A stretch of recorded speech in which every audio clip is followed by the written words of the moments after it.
all the sports teams that exist. Certain countries have a big one or two, but we're proud to say our podcast is about the biggest team in the entire world. And the only thing else I got to say is, how about them Cowboys? Yeah! This is the World's Team Podcast. All about the world's team, the Dallas Cowboys, baby. We're here to redefine what it means to be a fan of the gridiron game. It's not just America's team anymore. Nope. We're taking that star-studded pride and spreading it across the globe. Each week, we dive into all things Cowboys. From game analysis that'll have you on the edge of your seat, to reactions and all the latest news. Whether it's free agency frenzy, draft day drama, or injury reports that make us want to hug our lucky jerseys a little tighter. We're bringing in fan groups from all over the place, from Germany, France, Brazil, the UK, Canada, Japan. Everybody gets to share their 2 cents on America's favorite team. And here we go! America's team, Mexico's team, world's team, my Dallas Cowboys! And now your hosts, Paul Stewart and Mike Poland.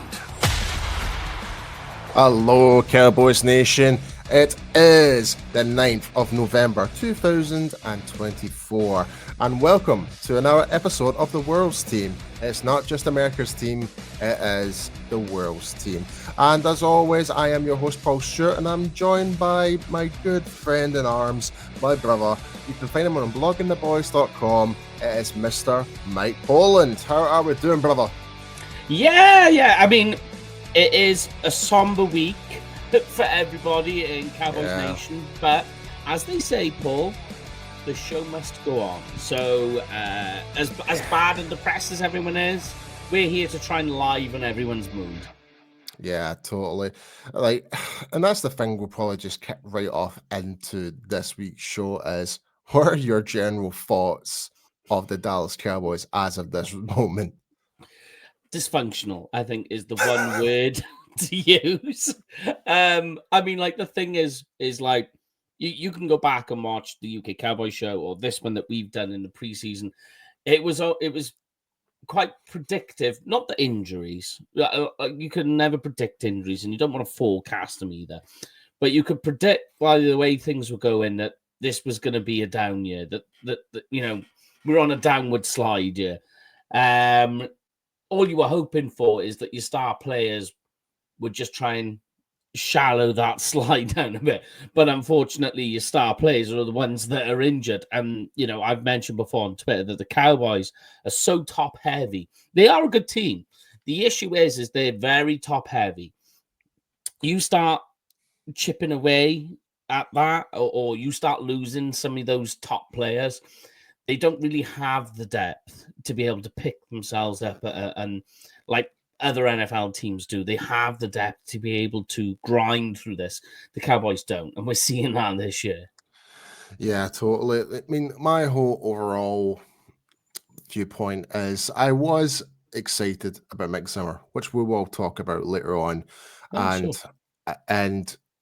it's been just a really big disappointment. It really has.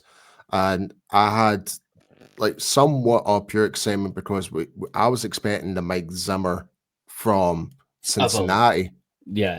Like when he would actually really engage with his defensive players, really call them out when they made a really silly mistake during a play. We're being not getting that. Being fired up. We're not getting any of that. The only person in the sideline in terms of the defense is Al Harris, who's actually really encouraging his corners at the moment. So that goes long. That says a lot. Like, so because the players respect Al Harris, and Al Harris will do what he needs to do. But I'm just, a lot of it again kind of goes into like some Mike McCarthy as well. Some of the decisions he's kind of made and stuff like that in terms of some play calls and stuff like that. It just, what really annoys me is like we were, regardless, we had some mishaps last year, but we were still one of the best offenses of last year. Dak Prescott was in an MVP caliber year, essentially, voted by the NFL and stuff like that. So what has changed? We have pretty much nearly enough the same players. We have lost a lot. A lot of them have went to Washington, and look at them what they're doing right now, you know? So, and at the time we were like, oh yeah, it's just a backup type of thing. We didn't really know significant importance to that, if I'm being too kind about it. Maybe bad-ish in a way, maybe. But like Armstrong and Fowler, like they can be impact players, yeah, but at the end of the day, they were still depth players in terms of our roster. Yeah, but rotational, yeah, for depth. Yeah, they were rotational. But now if you look at what we've got right now, there's a big gap in between our starters compared to the second stringers. Massive difference. And that's one thing we've all said this, like me, you, everyone from the UK Cowboys, our good friend J Tuck. We're seeing our friend Nix mentioned it. We've seen Law Nation mention that. We have not done enough in terms of bringing the right recruitment in prior to the draft to help bolster. So all we brought in was Eric Kendricks, which was great. Kendricks and Zeke. We got Zeke back. Well, I again, right? I love Ezekiel Elliott. I really, really do, Mike. I really do love Ezekiel Elliott. But the time is for Rico Dowdle. We're actually seeing more improvement from him week by week now. Yeah. But in terms of the overall offense, we're still doing not enough. Like when we've our offensive line. And I know you've got the statistics there. I know it's bad. I know it is. Everything about it. I mean, like, you just mentioned one of the big issues that we've got at the moment, right? So we go last year, number one offense in scoring. You go back the last 3 years, they've been in the top 5 offensively in scoring, and not much has changed. Okay, they lose, as you said, they lose Zeke, we lose Tony Pollard, and then we lose 2 parts of the offensive line. And we restock that all in one go, in one draft, in terms of the offensive line. But here's the problem I've got is I think offensively, everything's falling apart on the offensive line. I mean, like, you just faced the Falcons, who have statistically the worst defensive line in the NFL. What did I say last week, mate? What did I say? I called it. Like, if you go back to the last week's episode, ladies and gentlemen, I did state because when you look at the history when the Cowboys played the Falcons, regardless how bad their defense have been, they've somehow in some way end up getting more than 3 sacks against us, and this was no different. So I don't know why that, because I don't know, it could be just the fact that Atlanta are just so up for, like, every team is just up for playing for Dallas. Playing against Dallas at this moment. The Dallas Bowl, it's essentially what it is right now. It's like, oh yeah, we beat Dallas, hey, we won something type of thing. But that's generally what it feels like for the other teams right now, unless you're our divisional rivals who really take this as really serious, like the Philadelphia Eagles. They don't treat beating us as the Dallas Bowl per se, because we play them twice a year. We play them all year round. Same with the Giants and same with the Commanders. But like, so your other NFC teams, we may play maybe once every 4 years or that type of thing. It's like a rare occasion for them, you know? Yeah. It's an odd one. For me, I think the failings start the offensive line. And for me, the failings of the offensive line goes to Mike Solari. Yes. This is what I really don't get. Like, for an offensive lineman coach who specifically is an offensive lineman coach, going back all the way back to the 1970s under the Landry days and stuff like that, he's just not getting it done. Like, he's just not doing it. Like, there's just lack of physicality in this offensive line. There is more. Yeah, especially in the run game. Don't get me wrong. There is moments where we saw Guyton had some really great moments. We saw moments where Cooper Beebe had some great moments. But in terms of, like, Zach Martin And I am starting to agree with you on this. There has been a decline in Zach Martin. Whether, I don't know, he's having problems injury wise or whatever, I don't know. But or it's an age factor, or That's what I it's think it is. it's sad to see, because Zach Martin has been, without a doubt, one of the best draft decisions we ever made back in Yeah. 2014. We picked Mhm. him way ahead of Johnny Manziel. I remember, you remember it. The cry, the outrage, we did not go for Johnny Football that back then. It was ridiculous. Like I for one at the time thought it would be cool to get like a Johnny Football on the stage, but then after when we made the pick, I was quite surprised we went for offensive lineman. Then I realized, I was like, oh no, hold on a minute. Yeah, it makes sense. Like if Tony Romo was our quarterback with the contract he was on, we do need to protect him. Yeah, keep him up, And it did. And Mhm. Zach Martin not only just protected Romo, he protected Dak Prescott for almost 8 seasons now. So, but yeah, And like it's you know, he was a unicorn, right, Paul? When you it think really about, was. he comes from Notre Dame, the Cowboys drop him in, and we always say it with offensive and defensive linemen. You always want to see the progression each year, but you say like what type of offensive or defensive lineman they're going to be is really what they're going to be at year 3. That means they've had, you know, a couple of years in an NFL gym, on the athletic program, on the diet, you know, doing all the necessary work and training with those coaches, and they get up to speed. That year 3 is where you want to see them at. Yeah.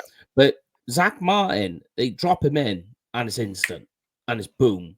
And you know, It was the exact same with Travis Frederick, exact same. Yeah, And remember when a lot of people criticized the Cowboys for going for Frederick, who had a 3rd round draft grade on him, people said we overreached.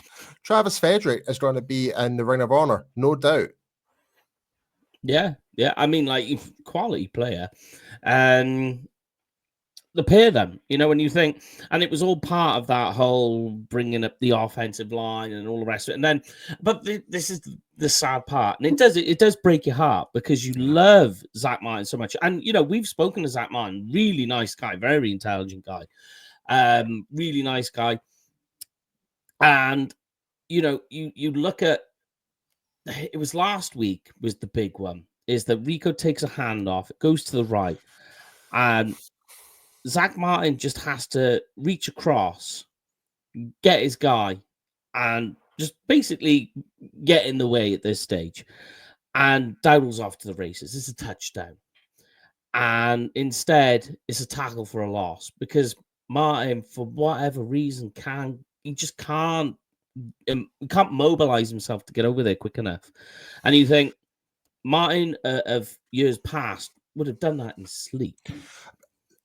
In a way, there is a counter argument to that, though, Mike.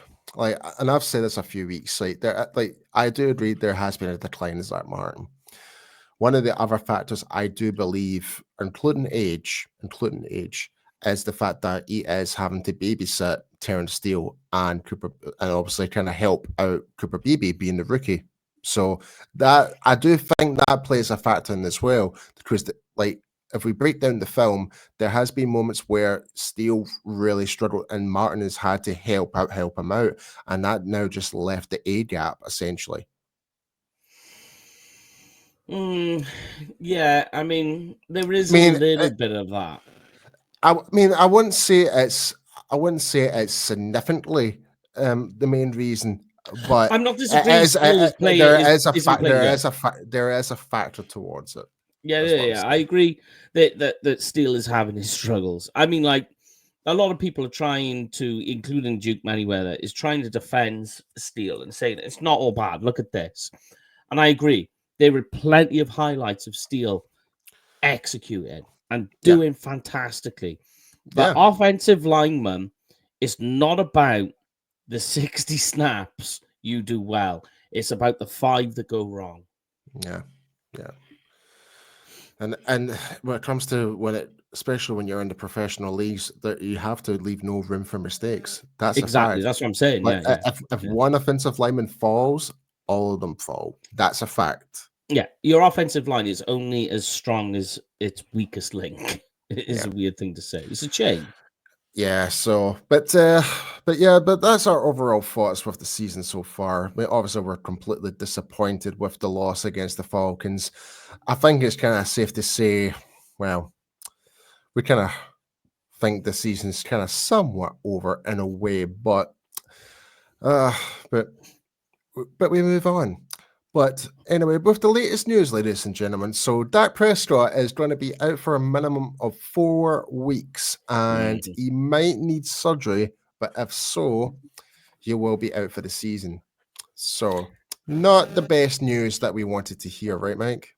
No, definitely not. So it was announced on Friday they were trying to give him surgery. Dak is saying, "I don't want surgery." I mean, this is Dak being Dak, but at the end of the day, if I'm the owner or coach of this team, I'm going, do I want to skirt around with my $60 million quarterback? Or do I give him the best chance to succeed in 2025? Sadly, I would have to follow the decision of the organization. Medical staff goes. Yeah, I would follow the medical staff. Like torn ACL, detached hamstring. Sorry, detached hamstring. I mean, I've had hamstring injuries in the past, and they're not fun. But the idea of it being detached does not sound comfortable at all. And the idea of 4 weeks, I'll be perfectly honest with you. Like when my hamstring went, I was told the whole minimum 4 weeks and stuff like that. But at the same time, I was still doing my stretches, but it still felt really tender. And I was being really apprehensive with it, even just trying going for a run or a jog, and you could still feel it. So I would rather, like, in terms of the health and safety of our players, I would rather have Dak sit out. And I'm really trapped for saying this, but our season is over, Mike. It really is. Like, I mean, we have areas of optimism, which we'll talk about. There is areas of optimism, but in terms of us trying to make a push for playoffs and Super Bowl, you can really say that goodbye based on how these games have been playing so far. We're 3-5 right now, and we're not playing like we were playing last year, and we're seeing improvement from other teams, and particularly the Commanders, who have been nothing but just a complete full 360. Oh yeah, they flop. They flip flop completely the different way, and Cowboys have gone the opposite. Yeah, and here's the argument, right, Paul? You could go one step further again. Is that at the moment you say, what is the best outcome for Dallas right now? And you go, let's get to 9 wins. 9 wins would be a successful season right now. That's not a bad thing. And you go, okay, so do we really want to push Dak out early just to get to 9 wins? No. Like, seriously? It makes no sense from a business standpoint in that view. Like, I get, like, I still want to win and still beat our rivals and stuff like that, but I don't want to jeopardize the future years ahead of losing potentially our starting quarterback. I don't want that. And not just that, mate. Not just that, though, mate. We do a lot of coverage in the draft, right? All right. So my point is like, I get the sentiment of maybe tanking. I'm not a fan of tanking the season. I'm not a fan of it because by the time it comes to the NFL draft, you're going to have to compensate rookies a much higher contract. Like, so if you're the first pick overall, you get the highest contract, and it trickles down further down the draft. So from the business standpoint of view, when it comes to us and the salary cap madness that we've had the past year, it makes more sense to try and get a couple of wins to actually get us away from the more number 1 spot, if that makes sense. I know it sounds mental, but like, I'll be happy with like a top 10 pick. I'll be happy with that, but at least we're not going to be paying extra millions towards a rookie in that regard. Yeah, and you got to think as well, tanking is more of a fan idea. When you think about it, does Mike McCarthy want to tank the Cowboys, knowing that he's on a 1-year deal and that he's fighting no chance? do you know what I mean? There are players on this team that are not going to be on this team next year? And do they want to tank the season, knowing that they could look, their tape is going to look bad, which is going to lose them money on their next deal with whatever team they're going to be on? These guys, including Zimmo, we just spoke about, these guys are all, they may not be fighting for a job with the Dallas Cowboys, but they're certainly fighting for a job in the NFL. You don't do that by tanking. No, definitely not.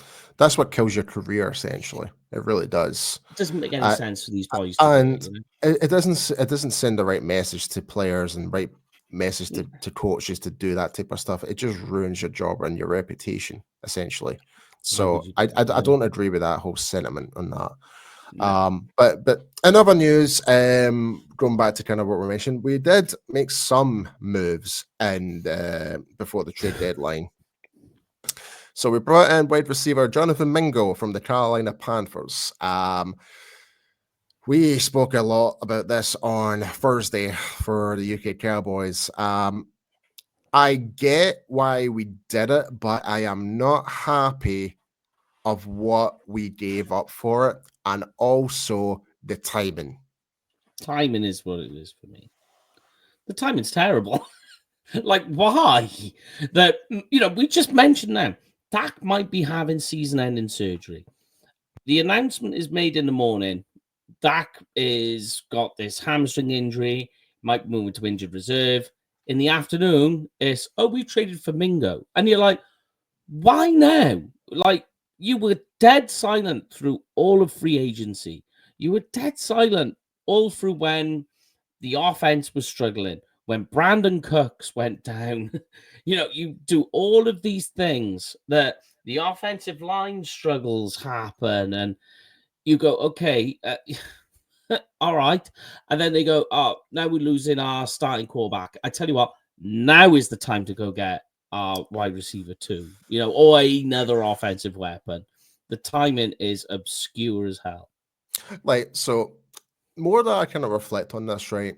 Like, don't get me wrong, I would love to have like your DeAndre Hopkins and stuff like that, like for a 5th round draft pick, like what we did with your Robert Quinn trade years ago. But the reason now I kind of, it kind of makes no sense because Hopkins is basically in the last legs of his career. Yeah, in a way. When you compare it to Mingo, who's only been in the league for a year and a bit, he's in his 2nd season. He's on a rookie contract.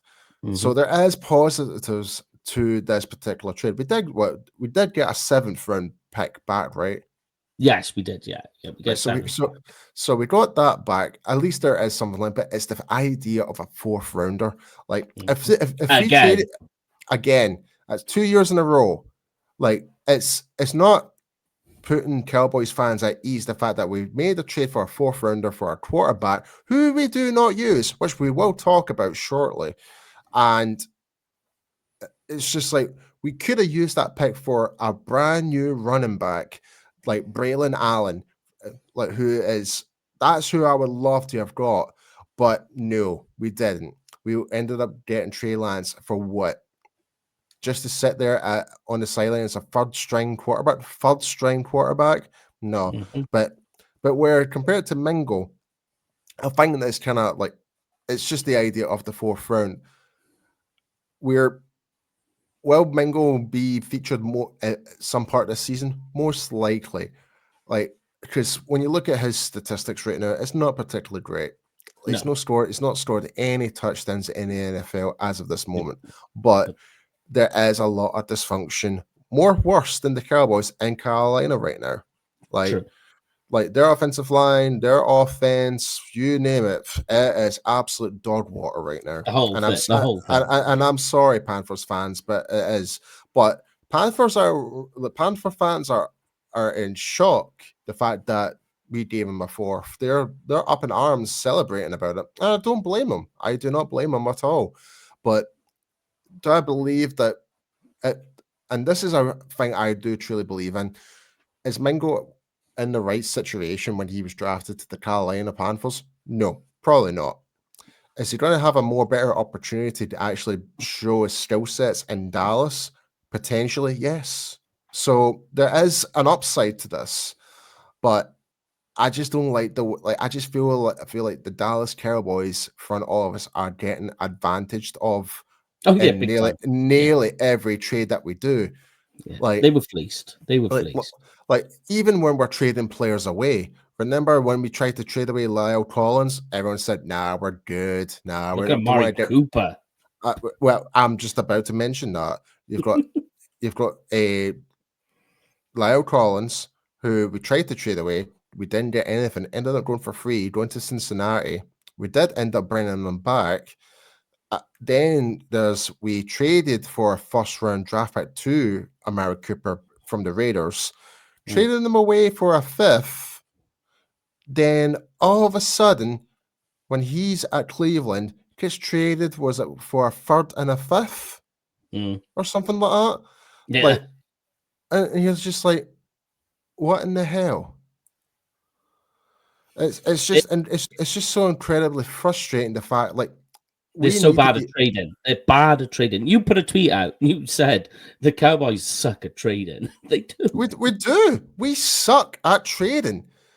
Like it's when it feels like that scene from The Wolf of Wall Street when Leonardo DiCaprio, like the other team's GMs or whoever, that's Leonardo DiCaprio, and he's like, we're going to sell it, and he's like, like in the background, and it's like we just basically just got sold magic beans. Magic, yeah, like I'm getting that stuttery even talking about this. I'm that annoyed about it, mate. I really am. I mean, here's the thing: is that, like you say, Panthers' offense, they are bad, and when it comes to a stuttered offense, psychologically, that has an effect most on wide receivers because they're just out there going, "What am I running routes for? What am I doing out here?" And it gets in their head very, very easily. So you wonder if a guy like Mingo, did that happen, and that's why, I mean, he was a second round pick in the draft. You say he's very young, he's early in his career. He was There's a chance we could be humble pied. And that's one thing I do really love is receiving humble pie. Like I like it when we're wrong. And that's the whole point of being a fan. Like you want to be proven wrong. Yeah. You think you know everything, but so far right now, I hate being this right now. I hate it. I hate being right about this situation. It sucks. Yeah. But other than that, other news, we've got obviously CeeDee Lamb. He's got an AC joint here. Full practice. He is good to go. He is good to go. Micah Parsons might be good for Sunday, and so is Stephon Diggs. And finally, sorry, Stephon Diggs. Thank you for that. All right, I got you. Trayvon Diggs, my apologies. But yeah, for the full injury report, so Bland is still out. Yeah. Kalen Carson, the full practice, he's good to go. Diggs is questionable, but is likely to play. Tyler Guyton was limited all week. He is questionable. Linval Joseph had full practice all week. Eric Kendricks is questionable, had limited practice on Thursday and Friday. CeeDee Lamb was limited on Wednesday and Thursday, but had full practice on Friday. Like we said, he is good to go. Zach Martin dealing with a shoulder injury. He did not practice on Wednesday, Thursday, had full practice on Friday. He will be good to go. Micah Parsons has been limited all week as questionable. Like we said, he might feature in this game. Obviously, we all know about Dak Prescott. He is out. One-Way Thomas is out with concussion. And finally, Nick Vigil did not practice all week and for some reason is deemed as questionable, which is weird. But for the Philadelphia Eagles, and this is going to break my bloody heart, I'm telling you. Full practices for everyone. Everyone. On Friday, everyone's good to go. Barkley, Becton, A.J. Brown, Dallas Goedert, Bryce Huff, Jalen Hurts, Fred Johnson, the tackle, Cam Juggins, center, Darius Slade, cornerback, Anaya Smith, wide receiver, Devontae Smith, wide receiver, Nolan Smith, linebacker, Josh Sweat, linebacker, Jameer Trotter, linebacker, all full practices and good to go. I'm sorry, mate. I'm just going to say it. We are going to get absolutely slaughtered in this game. I'm sorry. I mean, with Goddard back, that's not a good sign. The linebackers were a big question mark for me this week with the Eagles, but the fact that they've all signed up and signed in, and they've registered now full practices. Yeah, I mean, it doesn't look good, does it? Especially when you think as well that they are a very solid. They have a very solid defensive line. Hardly ever blitz. I think they blitz like third least in the NFL, just because their defensive line dominates. Yeah, and not to mention the transformation. Like, as much as I despise Philadelphia with all my heart, you still need to give credit where credit is due. Like, Cooper DeJohn, like cornerback, has been on fire this season for the Eagles. You got to give him credit for that. Brittany Mitchell too. Yeah. They drafted really well. They drafted good this year. They always do. They always do. Even though we mocked them being the Philadelphia Bulldogs for a couple of years, but I've always drafted well in the draft. And even when it comes to free agency and trades, I mean, look, they get Saquon Barkley, and the Giants are going, oh, thank goodness we shipped that one off, and look at Barkley this year now. He's flying. I think he is the worst part, Paul. Is he's flying as well, backwards in some cases, and and he's about to face the Cowboys defense that cannot stop the run. This is probably I think this is the only opportunity that Saquon Barkley has to actually beat the Cowboys. I don't think he's ever won against the Cowboys ever since he's joined the NFL, I believe. I don't think there has been the case. I could be wrong. There has been a case where he might be one, maybe, but the record is not good. But for him to be in this situation where the Eagles are flying right now, no pun intended. Oh God, I can't believe I just said that. Oh, I hate this, Mike. I hate it. It sucks. Yeah, I mean, like basically, and we talk about the Cowboys defense this year struggling badly against the run, allowing the third most rushing yards against them. The Eagles, I think, are ranked third in total rushing yards as a team.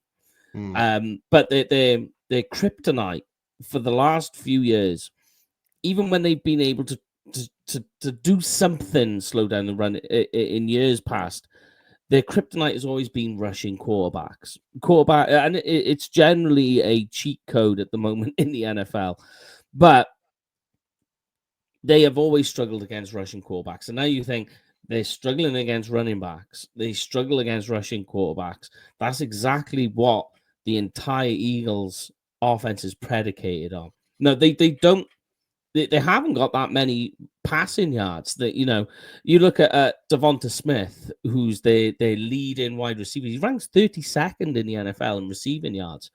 It's because everything goes through the ground, and their offensive line is absolutely brilliant at establishing the run. Yeah, especially like Cam Juggins. He's been a really good replacement for Jason Kelce right now. I generally thought they would have struggled without Jason Kelce, but Juggins was one of the guys that we were big fans of going into the draft a couple of years ago. But man, it just sucks, man. I'm honestly, the fact is, all right. So as people may know or might not know, I'm going to be in Texas for the Eagles game. I'm not going to be at the game, but I'm going to be in Texas. So I'm going to be in the months with my friends watching the game, travel literally within the next couple of hours. So by the time this episode comes out, I'll be on the jet plane. So you'll be on the plane, yeah. I'll be on the plane. So I'll be taking my flag with me and all that. But I would have got a drunken phone call from you from the airport. Oh God, no. I need to be at the airport like 6 a.m. type of thing. So my flight's at 6 a.m. Oh wow, yeah. So you think you got to be there by 2 o'clock in the morning? Well, 3 o'clock because I only live a couple of miles from the airport, so it's not too bad. Okay then. Oh. Yeah, so it's not too bad. But my flight from London to Texas is not too bad. It's 9 o'clock, so 10-hour flight. So it's not too bad. Right. But yeah, I don't think there's really much to kind of really break down in this game because I want to be positive. In fact, I will be positive actually. I think like Cooper Rush, we're gonna have a more simplified playbook going ahead, and it worked really well with Cooper Rush because there is limitations with Cooper Rush compared to Dak Prescott. True. But when you look at the past, and I'm not trying to suggest we're going to relive what happened a couple of years ago, we did have that winning streak under Cooper Rush. We actually beat the Vikings, who were the hot ticket at the time, where Stephon Diggs. No, sorry, Stephon Diggs was. No, he was in Buffalo. Sorry. I'm screwing. Yeah. I am all over the place tonight. You got it, bro. You got it. It's where Justin Jefferson was on that really hot streak in his second year. Yeah. So, but you look as well that this team plays exceptionally well when it's the underdog. When their backs are against the wall or they're backed into a corner, this Cowboys team, for whatever reason, comes out swinging. And when something like this happens, like it did last time, you look how the team unified. It came around, the defense stepped up, because we always say the best backup quarterback is a good defense. So the defense really stepped up and really helped Cooper Rush out. The rest of the offense picked up the slack and did what it could. You wonder, could the same thing happen again? And this is areas of optimism. And I know it's wild and it's outlandish, but it's like, what if? What if the same thing was to happen again? Okay, what if right now we're all looking at this going, okay, here we go. And you look at everything, and you look at the matchups, and you look at the Cowboys offense, and you go, well, what can they do? They got CD Lamb. And it's like, that's about it. And you go, yeah, how are we going to put anything together? Well, what if for some reason an interception here, a fumble here or there, all of a sudden the Cowboys are on the other end and it's going the other way? I think the chance of that is me becoming the Pope, if I'm being perfectly honest with you, Mike. That's what I feel about it. Like it's so hard to be very positive with what's going on right now. It really is. And I do apologize to our viewers and listeners listening here. We've been set up to fail. And this kind of goes back to the off season with Jerry Jones saying we're all we're doing this, we're doing that. We've been gaslit to the high heavens, and fans have had enough of this. And for Jerry, and we covered this a couple of weeks ago, for Jerry to come out and basically threaten Shan Sheriff from 103.5 The Fan, because he just asked him a simple question: what are you going to do to fix things? And absolutely went a pure tyrant rant on him. It's just not on. So you deserve the criticism. Absolutely. The team is not doing good. Mike McCarthy is not doing a good job. Mike Zimmer, to my massive disappointment, is not doing a good job. Our offensive line is not doing a good job. True. But before we kind of jump into more of our talking points, we'll be right back with this ad read, folks. The World's Team Podcast is brought to you by Cowboys Experience, the ultimate Cowboys experience with stadium tours, meet and greets, tailgating, game tickets, and much more. For more information, please go to www.cowboysexperience.com. Yes, folks, be sure to go to cowboysexperience.com.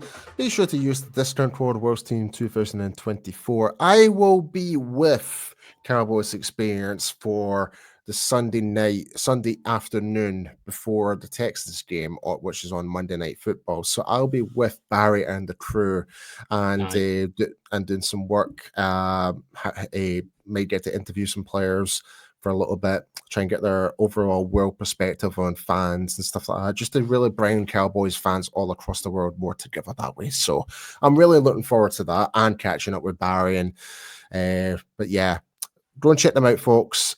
But yeah, Mike, we did mention earlier about Trey Lance.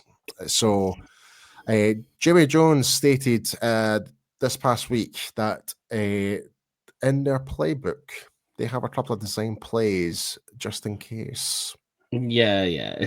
I mean, like, I get it. I mean, like, for me, this offense, we just mentioned about there are coaches whose jobs are on the line here.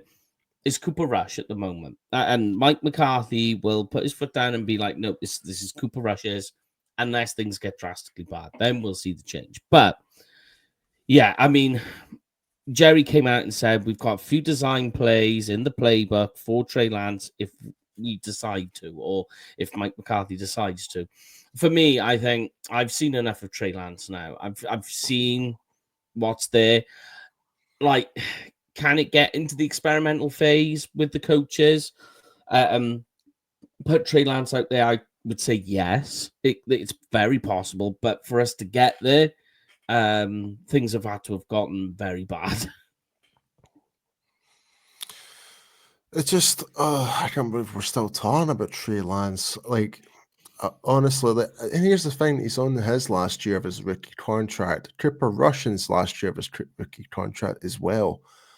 Like, we're in a dire situation right now when it comes to players' contracts, coaches' contracts, you name it. Like, it's not looking great for us for this year, and like, there's going to be a massive overhaul end of the season.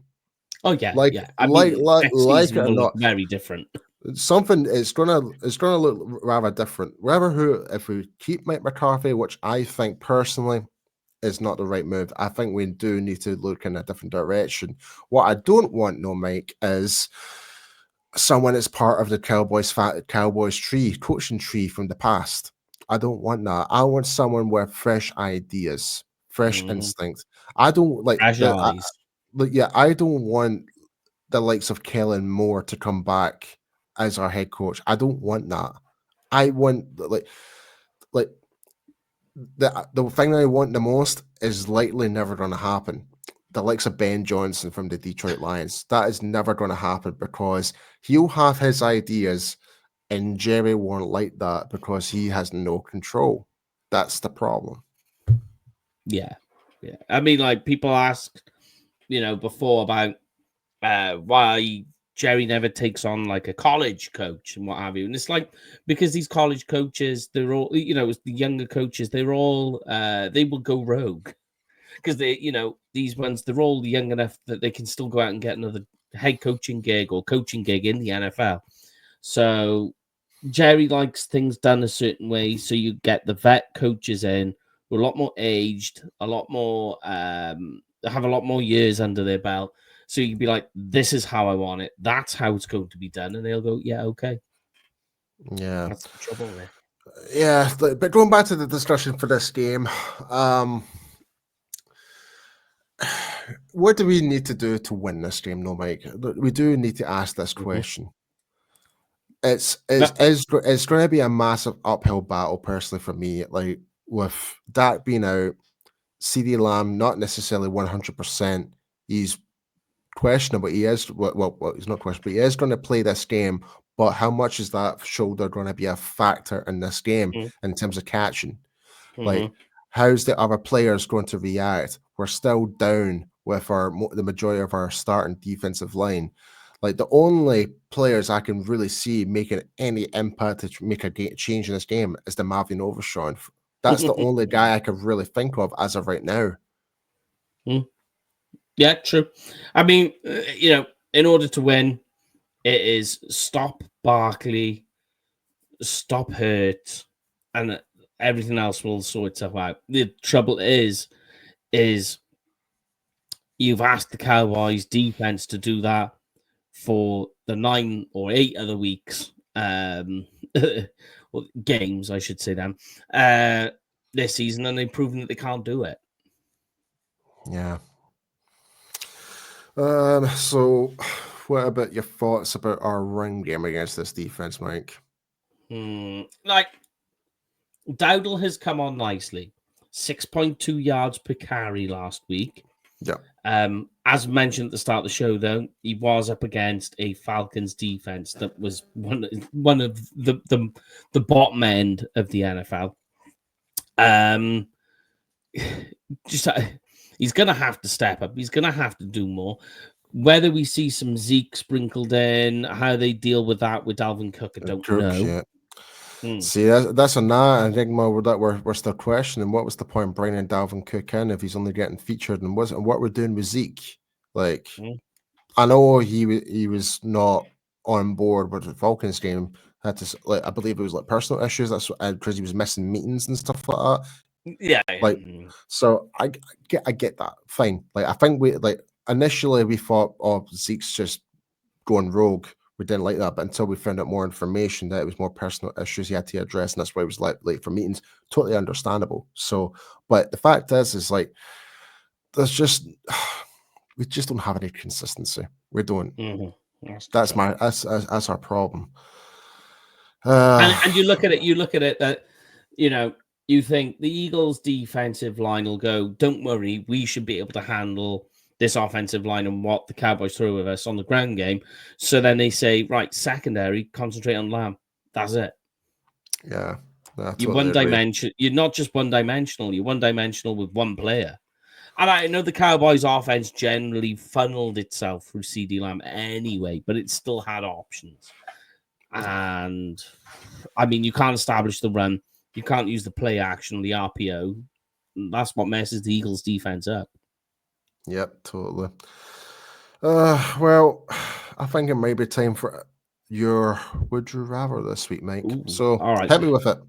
All right, would you rather, and as well, put it in the comments back home, guys, what you would rather. I got a nifty one for you this week. We talked about it earlier, but what would you rather? Would you rather wide receiver Jonathan Mingo or your 4th round pick in this year's draft?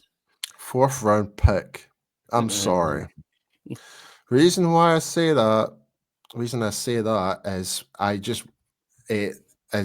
sorry, I was just getting distracted there. I think my mother was trying to call me there. So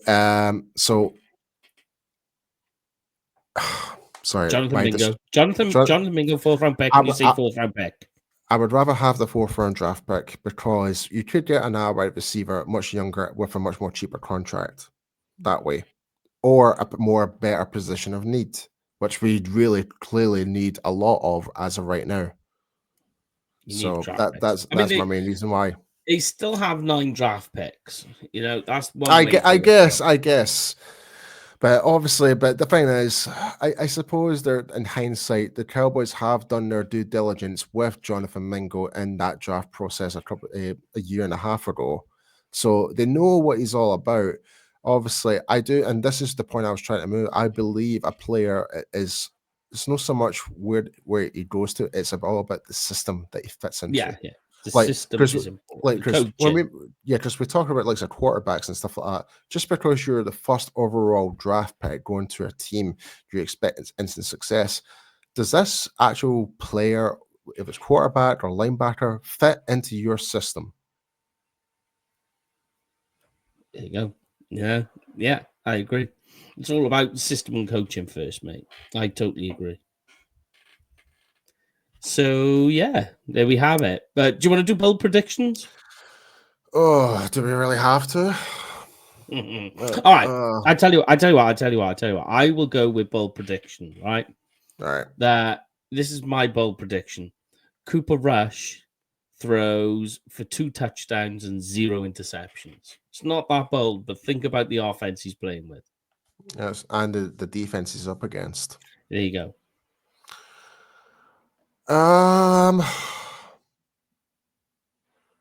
It's not really a bold prediction. I do think this particular player is starting to kind of warm up in terms of our defense, but I'm going to say Carl Lawson. He's going to get.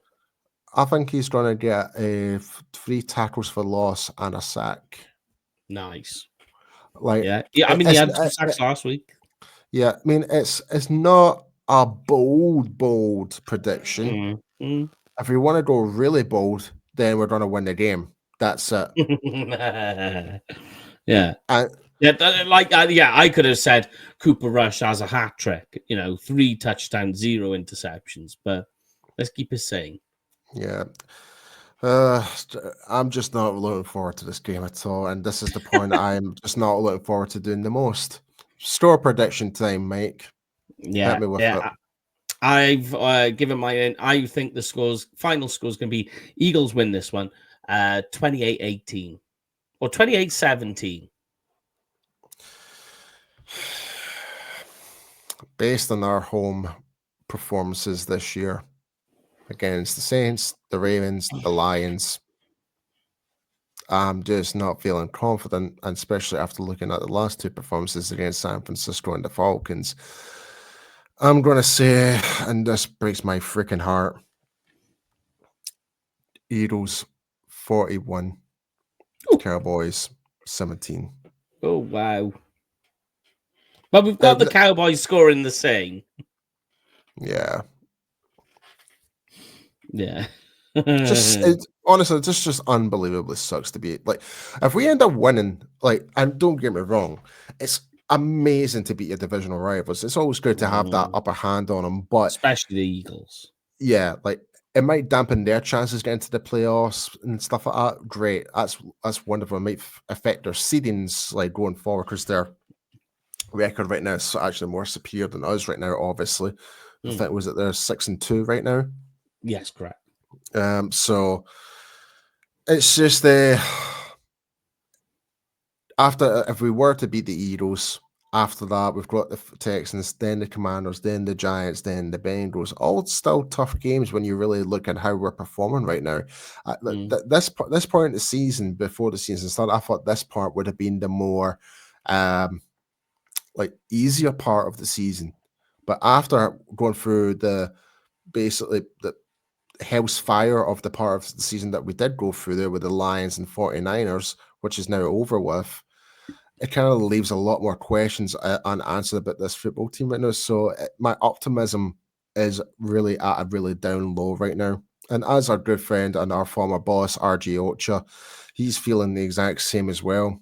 But everyone's feeling it right now. It's like we're just kind of shrugging our shoulders as how can it get any worse right now? So if we can get a win, amazing. I'll definitely celebrate it, but is it still going to change the outcome going forward for this season? Very unlikely. Very unlikely. I'm with you. But before we do, folks, Mike, please tell everyone where everyone can find you. As Paul said, on Blogging the Boys, but you can also find me on Twitter at Kenfig Cowboy. That's Kenfig with a K, Cowboy with a K. And where can they find you, Mr. P? You can find me at IamPStew on X and Instagram. As I said, folks, I will be in Texas. I will be at the Cowboys-Texans game. So if you find me wearing my kilt, wearing my cowboy hat, come over and say hello. I will be doing a giveaway for a World's Team hoodie. World's Team t-shirt, I do believe. My apologies. World's Team t-shirt. So the question is, if you come up to me, I'll be asking you a couple of questions. If you get them all right, you win yourself a t-shirt. So there we have it. But yeah, folks, we will be back next week. Obviously, I'll be reporting from Texas. So it'll be a different background, different environment where I'm at. I won't have my usual setup. But we will be back next week, and go Cowboys. See you later, guys, next week. You've been listening to the World's Team Podcast. There's no other team like it in the world.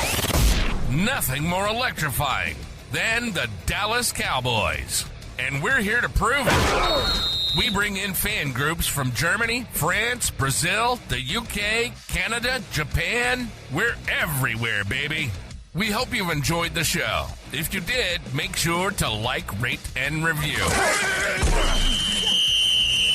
We'll be back soon But in the meantime, find us on Instagram at the.worlds.team, on Twitter at _worlds_team, and on YouTube at the Worlds Team. How about them Cowboys? And the only thing else I got to say is, how about them Cowboys? See you next time.